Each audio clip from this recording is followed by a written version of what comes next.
15 নম্বর পারা, 18 নম্বর সূরা। সূরাটার নাম সূরায়ে কাহাফ। এই সূরার মধ্যে 7 জন যুবকের ঘটনা আছে। যেই যুবক 7 জন গুহার মধ্যে 309 বছর নিজেদের ঈমান বাঁচাতে গিয়ে আল্লাহর কুদরতে এক টানা জীবিত থাইকেই ঘুমাইছে, জীবিত ছিল। এই ঘটনাটা বিস্তারিত সুন্দরভাবে এই সূরার মধ্যে আছে। এই জন্য এই সূরার নাম সূরায়ে কাহাফ। গুহা, কাহাফ শব্দের অর্থ হল কোন পাহাড়ের ভিতরে প্রশস্ত গুহা, মানে যে গুহার মধ্যে বসা শোয়ার জন্য আরামসে, ছোট্ট গুহা না, বড় সড়ো ভিতরে প্রশস্ত জায়গা, এমন গুহাকে বলে কাহাফ। আর ওই ছেলেগুলোকে, যুবকগুলো যারা ওই গুহার মধ্যে ছিল, তাদেরকে ওই গুহার স্মরণে বলা হয় আসহাবে কাহাফ। এখানে আছে তাদের আলোচনা। আম হাসিবতা আন্না আসহাবাল কাহফি ওয়ার রাকিম কানু মিন আয়াতিনা আজাব। নবীজি সাল্লাল্লাহু আলাইহি সাল্লামের জন্মের আগে, আমাদের নবীর তারও আগে, এক জামানায় রোম দেশে একটি অঞ্চল ছিল, যেই অঞ্চলের মধ্যে একজন বাদশাহ ছিল, দাকিয়ানুস। ওই বাদশার আমলে ওই দেশের সমস্ত জনগণকে বাধ্যতামূলক, বাদশাহ আইন করছিল সকলকেই বাধ্যতামূলক মূর্তি পূজা করতে হবে, এবং মূর্তির উদ্দেশ্যেই একমাত্র প্রাণী, মানে কোরবানি করি যেরকম আমরা, তো ওই বাদশার আইন ছিল মূর্তির উদ্দেশ্যেই একমাত্র পশু জবাই করতে হবে, মানে মূর্তির নিয়তে কোরবানি করবে। তো সমস্ত মানুষ এই মূর্তি পূজায় যখন লিপ্ত, সর্বপ্রথম 7 জন যুবক হিম্মত করে, নওজোয়ান, যারা প্রথম, মজার বিষয়, আশ্চর্য, মানে এটা খুব অবাক করা বিষয় যে এই যুবকরা সব ছিল বড় বড় সম্ভ্রান্ত সর্দার ওই দেশের, তাদের সন্তান।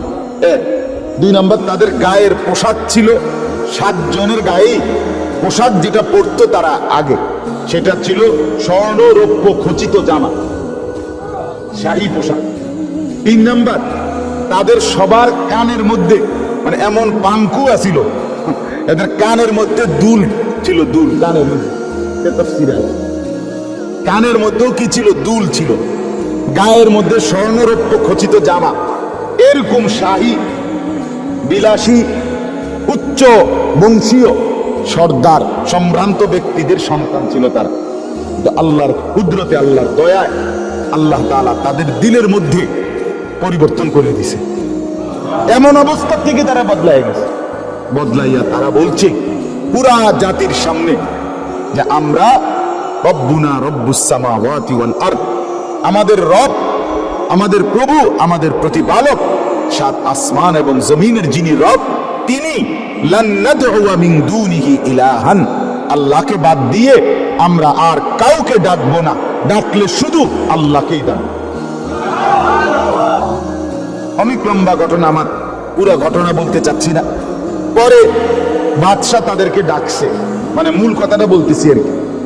বাদশাহ দাকিয়ানুস তাদেরকে ডাইকা সামনে আইনা বলছে, তোমরা যুবক, যদি নওজোয়ান না হইতা, যুবক না হইতা, তো একটা কোফে কল্লা ফালাই দিলাম, কিন্তু যুবক এই কারণে ফালাইলাম না, সুযোগ দিলাম কিছুদিন, তোমরা তোমাদের এই সমস্ত চিন্তা ভাবনা এটি বাদ দিয়া সবাই আর 10 জনের মতে মূর্তি পূজা করো, হুদাহুদি বাড়াবাড়ি করো না, বিপদেও পড়ো না, নিজেদেরকে মুসিবতে ফেলিও না। এই কথা শুনে যুবকরা নিজেদের ঈমান বাঁচানোর জন্য বাবা মা, পরিবার, বংশ, ফ্যামিলি সব ত্যাগ করে গোপনে একটা পাহাড়ের গুহার মধ্যে গিয়ে আশ্রয় নিছে, এই 7 জন একসাথে। এরপরে গুহার মধ্যে গিয়ে তারা আল্লাহ তাআলার কাছে দোয়া করছে, রব্বানা আতিনা মিন লাদুনকা রাহমা, আল্লাহ আপনি আমাদের উপরে রহমত দান করেন, আপনার দয়া করেন, ওয়া হাইয়্যি লানা মিন আমরিনা রাশাদা, আর আপনি আমাদেরকে কি করণীয় এই ব্যাপারে আমরা এখন কিভাবে করবো, কি করবো, চলবো, আমরা ইমান বাঁচাবো কেমনে, আপনি আমাদেরকে সঠিক দিক নির্দেশনা আপনি দিয়ে দেন। সুবহানাল্লাহ। চমৎকার বিষয় হলো তাদের দোয়াটা আল্লাহর খুব পছন্দ হয়েছে, তাদের যুবকদের ইমান আল্লাহর পছন্দ হয়েছে, তাদের কুরবানি যে বাড়ি ঘর মা বাপ বংশ ফ্যামিলি সব ছেড়ে দিছে, আলাদা আশ্রয় নিছে। আল্লাহ তাআলা বলছে ঠিক আছে, অনেক কিছু করে আইছো, এখন একটু গুহার মধ্যে আসছো তো একটু বিশ্রাম নাও, একটু কাইতো, একটু জিরাও আর কি, মানে বিশ্রাম করো, পরে বিষয়টা নিয়ে আমরা কি করা যায় আমি এটা দেখবো, আগে যদি হতো বুঝছেন না, একটু বিশ্রাম করো। ছেলেগুলো কাত হইছে, আল্লাহ তাআলা তাদেরকে এই এক কায়দ করে ফাদরাবনা আলা আযানিহিম ফিল কাহফি সিনিনা আদাদা, এই যে কোরআনের আয়াত, আল্লাহ বলেন আমি তাদেরকে লম্বা সময়ের জন্য টানা 309 বছর ঘুম পাঠাই। আল্লাহ তাআলা, আমি বলতেছি এভাবে, ছেলেরা যেন বলছে আল্লাহ আমরা চাইলাম আপনার কাছ থেকে দিক নির্দেশনা, যে আমরা এখন কি করবো, নিজে ঘরে ঠিক রাখবো কেমনে, মানুষের ঠিক করবো কেমনে, আপনি দিলেন আমরা হতাইয়া, বুঝেন না কথাটা। আল্লাহ তাআলা বলছে আরে যুবক, তোদের এই শুধু ঈমানটাই আমার এমন পছন্দ হয়েছে, তোদের সাহস, তোরা শুয়ে থাক, পুরা জাতি আমি আল্লাহ নিজে ঠিক করতে আছি, ওটি আমি ঠিক করব, তোরা ঘুম যা, ও তার দুইটা দেখবি সব ঠিক। হ্যাঁ, 309 বছর পরে তারা যখন ঘুম থেকে উঠছে, সুম্মা বাআসনাহুম, আল্লাহ বলে আমি উঠাইছি তা করে ঘুম থেকে জেগে। অনেক ঘটনা তো, বাকি মূল কথা হলো তারা দেখছে ওই বাদশা মারা গেছে, ওই সময়ের জনগণ শেষ হয়ে গেছে, নতুন আরেকজন বাদশা, নতুন জনগণ, মানে প্রজন্ম নতুন আসছে না। 309 বছরের ভিতরে বাপ মরছে, দাদা মরছে, নাতি নাতনি আছে, এবং এরকম হইতে পারে না, কথা বলেন না কেন? তো এই নতুন যারা এখন মানুষ 309 বছর পরে তারা উঠা দেখে আল্লাহ তাআলা এই 309 বছরের ভিতরে মূর্তি পূজক বাদশা, মূর্তি পূজক জনগণ সবগুলোরে কবরে পাঠাইয়া নতুন বাদশা, নতুন জনগণ সকলকে ইমানদার বানাই দিয়েছে। তারা উঠে দেখছে সব ইমান, পুরা দেশ ইমানের সৌন্দর্য মণ্ডিত, পুরা দেশ ইমানদার হয়ে গেছে। সুবহানাল্লাহ। আল্লাহ তাআলা বলেন যুবকদের ঈমান আমার এত পছন্দ যে তাদের 7 জন যুবকের হিম্মতে, ঈমানের বরকতে আমি আল্লাহ একটা জাতিকে চেঞ্জ করে দিছি, গোটা জাতিকে ঈমান দিয়ে দিছি। এই জন্য ভাই ছেলেরা আমার, এটা ফিকির বাপ, তুমি বদলে যাও, তুমি বদলাইলে দেশ বদলে যাবে, জাতি বদলে যাবে, জাতি বদলে যাবে। তোমরা বাপ নিজের আখলাক সুন্দর করো ভাইয়া, নিজের আখলাক সুন্দর। মুসলমানের পরিচয় ছেড়ে দিলে, ইসলামের পরিচয় ছেড়ে দিলে কাফের বেঈমান দুনিয়াতেও আমাদের উপরে জুলুম তো করবেই, আখিরাতেও আমরা কষ্ট পাব, কি লাভ হবে আমাদের? এই যে ফিলিস্তিনে আপনারা জানেন প্রতিদিন ফিলিস্তিনের মধ্যে মুসলমানদেরকে জুলুম করছে। জেনিন ফিলিস্তিনের একটি শহর, শরণার্থী মুসলমানরা বাড়িঘর ছাড়া আগের থেকে সেই শরণার্থী শিবিরের মধ্যে পর্যন্ত আক্রমণ করে ইসরায়েলি বাহিনী, ইহুদিরা প্রতিনিয়ত মুসলমানের রক্তে ভাসায় দিতেছে, প্রতিদিন। এখন রানী বলেন, সেখানে কেউ, সবাই জানে এটা, আমি সব সময় বলি ভাই, দুশ্মন কাফের বেঈমান যখন জুলুম শুরু করবে তখন শুধু কেবল হুজুর চাইয়া মারতেন, হ্যাঁ, দাড়ি টুপিওয়ালা চাইয়া মারবে না, তখন কিন্তু আমাদের প্রত্যেকে যেই পরিচয় দিবে আমি মুসলমান তাকেই মারবে। এবার দাড়ি আছে না নাই, সিবা ফ্যান্ড না মারু আপেন, নামাজ পড়ছো না পড়ো নাই, এটা দেখবে না।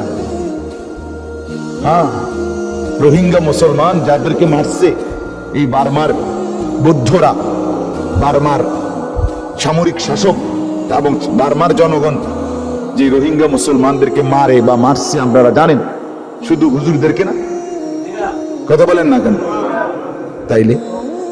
তাইলে বলো ভাই, তুমি যে দুশ্মনের মত সাজলা, আর্জেন্টিনার খেলোয়াড় তোমার যে প্রিয় হইল, সে আর্জেন্টিনা তোমার বিপদের দিন আসবে কিনা?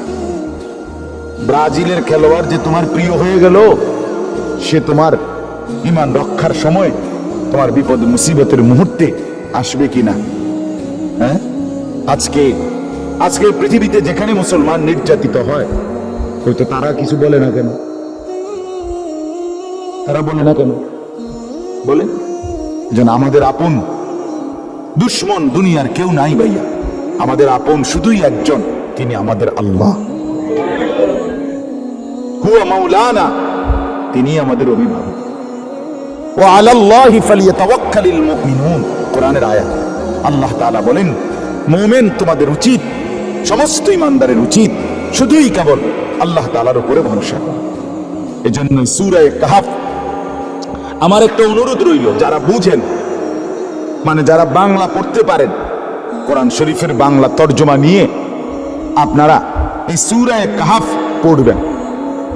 বিশেষ করে যুবক ভাই যারা বিবেকবান, আমি বন্ধুর কথা যাদের মনে ধরবে, তাই আপনাদের কাছে অনুরোধ, কোরআন শরীফের বাংলা অনুবাদ নিয়ে সূরা কাহফ পড়বেন। দেখবেন যুবকদের ইমানের ঘটনাটা আল্লাহ তাআলা কি উল্লেখ করছে, খুব মজাদার, খুব সুন্দর, এবং ঈমান বাড়বে। আর এই সূরা যে ব্যক্তি নিয়মিত পড়ে, অল্প কথায় বলতেছি, এই সূরার প্রথম 10 আয়াত অথবা শেষের 10 আয়াত অথবা পুরা সূরা তেলাওয়াত, এটার একটা গুরুত্বপূর্ণ ফজিলত আছে। ফজিলতটা কি?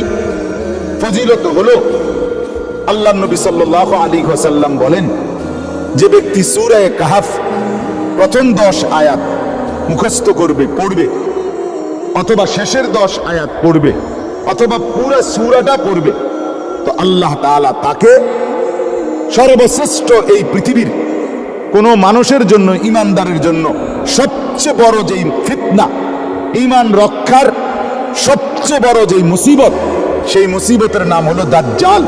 আল্লাহ নবী বলেন, এই সূরা পড়ার বরকতে আল্লাহ তাআলা তাকে দাজ্জাল থেকে রক্ষা করবেন।